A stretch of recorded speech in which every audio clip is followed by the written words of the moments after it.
Hi friends, ಎಲ್ಲರಿಗೂ ನಮಸ್ಕಾರ. Welcome back to my YouTube channel. First time ನನ್ನ videos ನೋಡ್ತಾ ಇದ್ದರೆ ಪ್ಲೀಸ್ ಲೈಕ್ ಮಾಡಿ, ಶೇರ್ ಮಾಡಿ, ಸಬ್ಸ್ಕ್ರೈಬ್ ಮಾಡಿ, ಬೆಲ್ ಐಕನ್ನ ಕ್ಲಿಕ್ ಮಾಡಿ.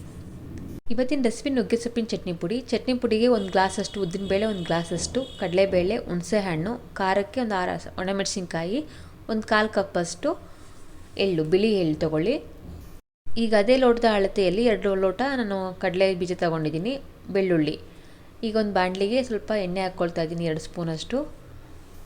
ಆ ಎಣ್ಣೆ ಬಿಸಿ ಆದಮೇಲೆ ನಾನು ಕಡಲೆಬೇಳೆ ತೊಗೊಂಡಿದ್ದೀನಲ್ವಲ್ಲ 1 ಗ್ಲಾಸಷ್ಟು, ಅದನ್ನು ಚೆನ್ನಾಗಿ ಹುರ್ಕೊಬೇಕು. ನೋಡಿ, ಕಡಲೆಬೇಳೆ ಹಾಕ್ಕೊಳ್ತಾ ಇದ್ದೀನಿ. ಚೆನ್ನಾಗಿ ಬಿಸಿ ಮಾಡ್ಕೊಂಡ್ಬಿಟ್ಟು ಎಣ್ಣೆನ, ಅದಾದಮೇಲೆ ನಾವು ಫ್ರೈ ಮಾಡ್ಕೊಬೇಕು ಎಣ್ಣೆಯಲ್ಲಿ. ಈಗ ಜೊತೆಗೆ ಉದ್ದಿನಬೇಳೆ ಕೂಡ ಹಾಕ್ಕೊಳ್ತಾ ಇದ್ದೀನಿ. ಇದನ್ನು ಕೂಡ ಚೆನ್ನಾಗಿ ಬಿಸಿ ಮಾಡಿಕೊಂಡು ಫ್ರೈ ಮಾಡ್ಕೊಬೇಕು. ಸ್ವಲ್ಪ ಕಂದು ಬಣ್ಣ ಬರೋ ಥರ ಹುರ್ಕೊಳ್ಳಿ. ಯಾಕಂದರೆ ಕಡಲೆಬೇಳೆ ಉದ್ದಿನಬೇಳೆ ನಿಮಗೆ ಗೊತ್ತು ಅಲ್ವಾ, ಹಸಿ ಬಿಸಿ ಅಂತ ಹೇಳ್ಬಿಟ್ಟು ಮಾಡಿಕೊಂಡ್ರೆ ಹಸಿ ಸ್ಮೆಲ್ ಅನ್ನೋ ಥರ ಬರುತ್ತೆ. ಹಾಗಾಗಿ ಈ ಬಾಣಲಿಯಲ್ಲೇ ಚೆನ್ನಾಗಿ ಫ್ರೈ ಮಾಡ್ಕೊಬೇಕು ನೀವು. ನೋಡಿ ಯಾವ ಥರ ಮಾಡ್ಕೊಳ್ತಾ ಇದ್ದೀನಿ ನಾನು. ಫ್ಲೇಮ್ನ ನೋಡ್ಕೊಂಬಿಟ್ಟು ಸ್ವಲ್ಪ ಇಟ್ಕೊಳ್ಳಿ, ಕಡಿಮೆ ಇಟ್ಕೊಳ್ಳಿ. ಸ್ವಲ್ಪ ಭಾಳ ಹೊತ್ತು ಚೆನ್ನಾಗಿ ಬೇಯಿಸ್ಕೋಬೇಕಾಗುತ್ತೆ ಇದನ್ನ.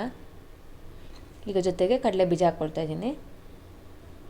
ಈ ಮೂರನ್ನು ಚೆನ್ನಾಗಿ ಫ್ರೈ ಮಾಡ್ಕೊಳ್ಳಿ. ನೋಡಿ ಎಷ್ಟು ನೀಟಾಗಿ ಆಗ್ತಾಯಿದೆ. ಕಡಲೆಬೇಳೆ ಉದ್ದಿನಬೇಳೆ ನಾವು ನೆನೆ ಹಾಕಿದ್ರು ಕೂಡ ನೆನೆಯೋದು ಕಷ್ಟ ಇರುತ್ತೆ. ಈಗ ಮಿಕ್ಸಿ ಜಾರಿಗೆ ಹಾಕ್ಕೊಳ್ತಿದ್ದೀವಲ್ವ, ಹಾಗಾಗಿ ಸ್ವಲ್ಪ ಫ್ರೈ ಚೆನ್ನಾಗಾದರೆ ಪೌಡ್ರು ಕೂಡ ಚೆನ್ನಾಗಾಗುತ್ತೆ. ಒಂದು 15 ದಿನ ಇಟ್ಕೋಬೋದು ನಾವು ಚಟ್ನಿ ಪುಡಿನ. ಈಗ ಇದಕ್ಕೆ ನಾನು ಒಣಮೆಣಸಿನ್ಕಾಯಿ ತೊಗೊಂಡಿದ್ದೆನಲ್ಲ ಒಂದು 6, ಅದನ್ನು ಕೂಡ ಹಾಕ್ಕೊಳ್ತಾ ಇದ್ದೀನಿ. ನಿಮಗೆ ಖಾರಕ್ಕೆ ಎಷ್ಟು ಬೇಕೋ ಅಷ್ಟು ತೊಗೊಳ್ಳಿ. ಜೊತೆಗೆ 1 ಸ್ಪೂನಷ್ಟು ಜೀರಿಗೆ, ಈಗ ಎಳ್ಳು, ಇವಿಷ್ಟನ್ನು ಹುರ್ಕೊಳ್ಬೇಕು. ನಿಮಗಿನ್ನೂ ಸ್ವಲ್ಪ ಖಾರ ಜಾಸ್ತಿ ಬೇಕಪ್ಪ ಅಂದರೆ ಇನ್ನೂ ಸ್ವಲ್ಪ ತೊಗೊಳ್ಳಿ. ನಾನು ಕಾಫಿ ಕುಡಿಯೋಲ್ಲ ಗ್ಲಾಸ್ ಇದೆಯಲ್ವ, ಅದರಲ್ಲೇ ಒಂದೊಂದು ಅಳತೆ ತೊಗೊಂಡಿದ್ದೀನಿ ನೋಡಿ, ಕಡಲೆಬೇಳೆ ಉದ್ದಿನಬೇಳೆ ಎಲ್ಲನೂ. ಫಸ್ಟ್ ಟೈಮ್ ಮಾಡ್ಕೊಳ್ಳಿ ಮನೇಲಿ, ಎಲ್ರಿಗೂ ಇಷ್ಟ ಆದರೆ ನೆಕ್ಸ್ಟ್ ಟೈಮು ಸ್ವಲ್ಪ ಜಾಸ್ತಿ ಕ್ವಾಂಟಿಟಿಯಲ್ಲಿ ಮಾಡ್ಕೊಳ್ಳಿ. ಓಕೆ, ನೋಡಿ ಎಲ್ಲ ಫ್ರೈ ಆಗ್ತಾಯಿದೆ. ಈಗ ಫ್ರೈ ಆದಮೇಲೆ ಇದನ್ನ ಆಫ್ ಮಾಡಿಬಿಟ್ಟು ಸ್ಟವ್ವು ಒಂದು ಪ್ಲೇಟಿಗೆ ಹಾಕ್ಕೊಳ್ಳಿ. ಸ್ವಲ್ಪ ತಣ್ಣಗಾಗಿ ಬಿಡಬೇಕು, ಹಾಗಾಗಿ. ಈಗ ಅದೇ ಬಾಣಲೆಗೆ ನುಗ್ಗೆ ಸೊಪ್ಪು ಹಾಕ್ಕೊಳ್ತಾ ಇದ್ದೀನಿ ನೋಡಿ. ಅದಕ್ಕೇನು ಎಣ್ಣೆ ಹಾಕ್ಕೊಳ್ತಾ ಇಲ್ಲ. ನಾನು ಇದನ್ನು ಬೆಳಗ್ಗೆನೇ ನೀಟ್ ಮಾಡ್ಕೊಂಬಿಟ್ಟು ಸ್ವಲ್ಪ ಬಿಸಿಲಲ್ಲಿ ಒಣಗಿಸ್ಕೊಂಡಿದ್ದೆ. ಅಂದರೆ ಜಾಸ್ತಿ ಒಣಗಿಲ್ಲ, ಹಾಗಾಗಿ ಹಂಗೇ ಫ್ರೈ ಮಾಡ್ಕೊಳ್ತಾ ಇದ್ದೀನಿ ಬಾಣಲೆಯಲ್ಲೇ. ನೋಡಿ ಚೆನ್ನಾಗಿ ಫ್ರೈ ಮಾಡ್ಕೊಬೇಕು, ಹಸಿ ಹಸಿ ಇರುತ್ತಲ್ವ ಹಾಗಾಗಿ. ಇಲ್ಲಪ್ಪ ಅಂದರೆ ನುಗ್ಗೆ ಸೊಪ್ಪು ಹಸಿ ಇದ್ದರೆ ರಸ ಥರ ಬಂದುಬಿಡುತ್ತೆ, ಅದು ಪೇಸ್ಟ್ ಥರ ಆಗಿಬಿಡುತ್ತೆ. ಹಾಗಾಗಿ ನೋಡಿ ಚೆನ್ನಾಗಿ ಹುರ್ಕೋಬೇಕು. ನಿಮ್ಮ ಮನೆ ಹತ್ರ ಚೆನ್ನಾಗಿ ಬಿಸಿಲಿದ್ರೆ 1-2-3 ದಿನ ಬಿಸಿಲಲ್ಲಿ ಒಣಗಿಸ್ಕೊಳ್ಳಿ. ಇಲ್ಲಪ್ಪ ಅಂದರೆ 1 ದಿನ ಒಣಗಿಸ್ಕೊಂಬಿಟ್ಟು ಪೌಡ್ರ್ ಮಾಡ್ಕೊಳ್ಳಿ. ನೋಡಿ ಈ ಥರ ಚೆನ್ನಾಗಿ ಫ್ರೈ ಮಾಡ್ಕೊಳ್ಳಿ ಬಾಣಲೆಯಲ್ಲೇ. ಯಾಕಂದರೆ ನುಗ್ಗೆ ಸೊಪ್ಪಿನ ಫ್ಲೇವರ್ ಒಂಥರ ಕಹಿ ಕಹಿ ಇರುತ್ತಲ್ವ, ಹಾಗಾಗಿ ಚೆನ್ನಾಗಿ ಹುರ್ಕೊಂಡ್ರೆ ಸ್ವಲ್ಪ ಸ್ಮೆಲ್ ಅನ್ನೋದು ಹೋಗುತ್ತೆ.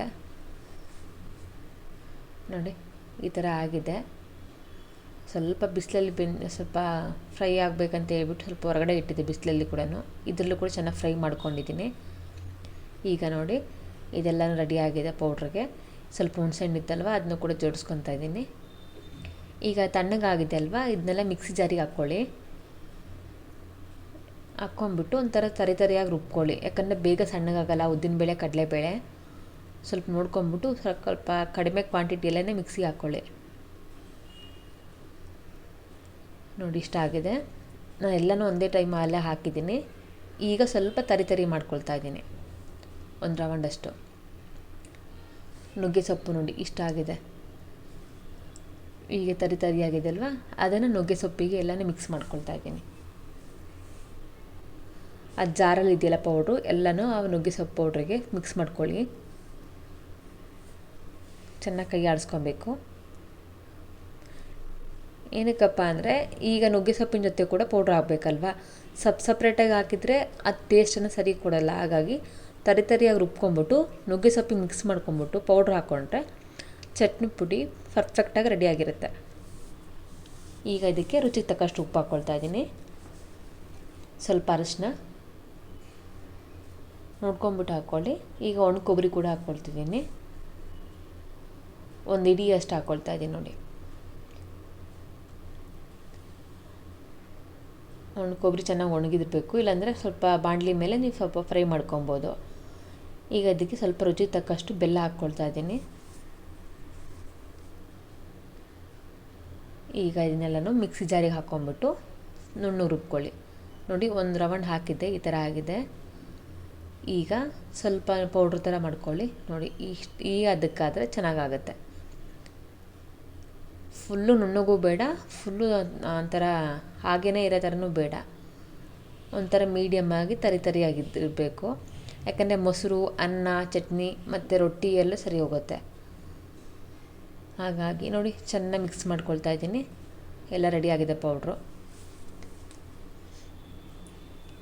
ಇದೆಲ್ಲದಕ್ಕೂ ಪರ್ಫೆಕ್ಟಾಗಿರುತ್ತೆ. ನುಗ್ಗೆ ಸೊಪ್ಪಿನಿಂದ ಕ್ಯಾಲ್ಶಿಯಂ ಸಿಗುತ್ತೆ, ಮೂಳೆಗಳು ಕೂಡ ಗಟ್ಟಿ ಆಗುತ್ತೆ, ಕೂದಲಿಗೂ ಕೂಡ ತುಂಬ ಒಳ್ಳೆಯದು. ಹಾಗಾಗಿ ವೀಕ್ಲಿ ಒನ್ಸು ಇಲ್ಲಾಂದರೆ 15 ದಿನಕ್ಕೆ ಒಂದು ಸತಿ ಆದರೂ ಮಾಡ್ಕೊಳ್ತೀನಿ.